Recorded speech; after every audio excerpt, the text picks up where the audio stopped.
C'est sans doute l'une des œuvres majeures de Philippe Pastor. Bouleversé par les incendies qui ont dévasté le massif des Morts au cours de l'été 2003, l'artiste monégasque réalise les sculptures des arbres brûlés. Des troncs d'arbres calcinés de la forêt de la Garde freinée qu'il récupère et qu'il fait renaître de leurs cendres. Ça m'a fait un choc comme ça. Au début, j'ai voulu écrire des phrases et puis je me suis dit non, des couleurs, ça sera mieux. J'ai commencé à faire des couleurs, mais des couleurs à la gouache, des couleurs à l'huile, des couleurs, des couleurs qui puissent rester sur le bois. Je les ai traitées de façon à ce qu'elles soient colorées. Et un peu plus tard, j'ai mis des plaques, comme celles que vous pouvez voir là derrière nous, qui sont des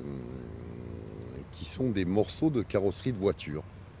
C'est-à-dire que c'est de la récupération. Les arbres sont de la récupération, les plaques, c'est de la récupération.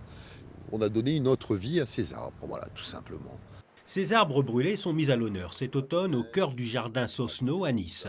La sculpture se compose de 15 troncs parés de plaques émaillées. Chaque tronc a une hauteur de 7 à 8 mètres. L'œuvre, érigée comme des sentinelles, invite le public à regarder la nature autrement et à porter un regard bienveillant à notre environnement. La raison pour laquelle je les ai faits, c'était pour faire comprendre à l'opinion publique que les incendies, ça existe. Alors mon idée de départ, c'était de les mettre près des sorties d'autoroute, dans le coin de Sainte-Maxime, le coin de Grimaud, de Saint-Tropez, pour que tous ces gens qui viennent en vacances ne jettent plus les cigarettes par les fenêtres, ne fassent plus des barbecues n'importe où. Et ça a démarré comme ça. Si Philippe Pastor a voulu crier sa colère et sa révolte face au massacre d'un site naturel, il veut aussi faire passer auprès du grand public un message d'espoir et d'action. Aujourd'hui, malheureusement, on a beaucoup de gens qui parlent, mais il n'y a pas grand-chose qui se fait.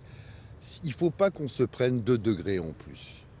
Si on prend 2 degrés en plus, je pense que la vie va devenir infernale pour tous.